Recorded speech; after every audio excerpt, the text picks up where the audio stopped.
अस्सलाम वालेकुम। हमने जो आर्टीरियल लाइन से जो ब्लड लिया था, अब हम उसको एबीजी मशीन में उसकी इंटरप्रिटेशन करते हैं और देखते हैं कि हमारे साथ इसमें ब्लड गैसेस किस तरह हैं। ठीक है, सो सबसे पहले हम सिरिंज से जो एयर है उसको क्या करते हैं, निकाल देते हैं। जब इससे एयर निकल जाता है तो फिर हम इससे ये कैप हटा देते हैं। ठीक है, कैप हटाने के बाद हम आते हैं और जो हमारे साथ एबीजी मशीन में जो ब्लड के सैंपल को स्प्रेड करने के लिए जो जगह है वहाँ पर हम ब्लड को स्प्रेड कर देते हैं। ठीक है, ये ब्लड स्प्रेड होने के बाद यहाँ पर हमारे साथ ऑप्शन आ जाता है रिमूव सैंपल। ठीक है, तो हम सैंपल को रिमूव कर देते हैं। इधर हम इनपुट वीडियोस को क्या करते हैं, सेट करते हैं। ठीक है, इनपुट वीडियो में हम लिख लेते हैं कि हमारे साथ ये कौन से बिट के लिए ये जो एबीजी से ये कौन से बिट से हमने लिए थे। सो हमने ये बिट नंबर 2 से आईसीयू के बिट नंबर 2 से लिए थे। ठीक है, सो बिट नंबर 2 हम इधर मेंशन कर देते हैं।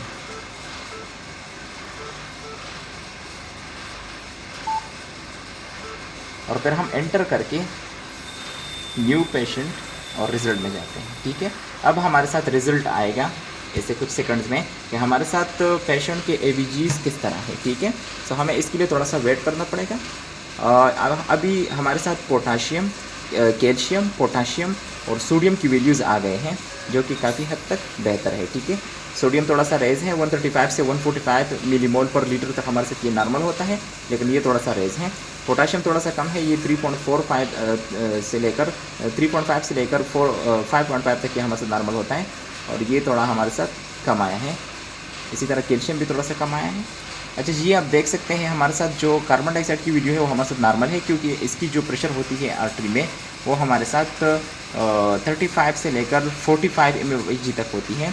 इसी तरह जो हमारे साथ PO2 होती है उसकी नॉर्मल वीडियो हमारे साथ 80 से लेकर 110 तक होती है। ये भी हमारे साथ up to some extent normal है, लेकिन ये थोड़ा सा कम है। हम फ्रैक्शन ऑफ इंस्पायर्ड ऑक्सीजन को अब बढ़ा देंगे एबीजी मशीन में। और हम इधर फिर देखते हैं बाइकार्ब को।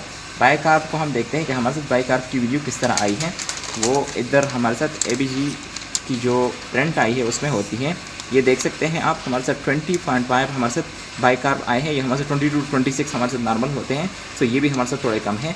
हम ब्लड की पीएच को देखते हैं, हमारे साथ 7.35 आया है, जो कि हमारे साथ 7.35 से लेकर 7.45 तक हमारे साथ ब्लड पीएच नॉर्मल होता है। सो इसकी वीडियो भी हमारे साथ नॉर्मल आ गई है। सो ये हमारे साथ थे एबीजीज़ और एबीजीज़ की कुछ ना कुछ डिटेल।